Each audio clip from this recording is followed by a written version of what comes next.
ហេសួស្តីអ្នកនរគ្នាថ្ងៃនេះខ្ញុំមកឆែកអីវ៉ាន់សម្រាប់មុននឹងដាក់ឲ្យភ្ញៀវនេះជាម៉ូទ័រប្រភេទដោតភ្លើងអ្នកនរគ្នាម៉ូទ័រនឹងសម្រាប់បាញ់ថ្នាំ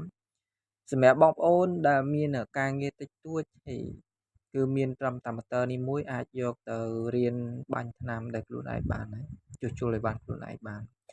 ហើយកម្លាំងរបស់វាគឺកម្លាំង450វ៉ាត់អញ្ចឹងវាខ្លាំងហើយល្មមហើយចំណុះកំប៉ុងរបស់វានឹងមានចំនួន800មីលីលីត្រអញ្ចឹងវាជិត1លីត្រខ្ញុំបទពិសោធន៍របស់ខ្ញុំបាញ់មកកំប៉ុងហ្នឹងយើងអាចបាញ់តុកបានមុខកាត់មុខប៉ែតប្រវែង2ម៉ែត្រសម្រាប់តុកបាយមួយសាច់លាតធម្មតាបាញ់ប៉ុណ្ណឹងយើងបាញ់បាន2បកអត់អស់ថ្នាំដល់មកកំប៉ុងហ្នឹងទេគឺបាញ់បានសម្រាប់តុកមួយអញ្ចឹងតុកមួយនៅពេលដែលយើងប្រើថ្នាំតុកមួយយើងប្រើថ្នាំអស់ត្រឹមតែ1លីត្រកន្លះទេគឺយើងបាញ់បានសាច់ថ្នាំមួយក្រាស់ស្អាតតែម្ដងណាសម្រាប់បងប្អូនដែលចង់បានប្រភេទម៉ូទ័រអីវ៉ាន់នឹងយកទៅរៀនប្រើប្រាស់ខ្លួនឯងអាចទំនាក់ទំនងមកខ្ញុំបាន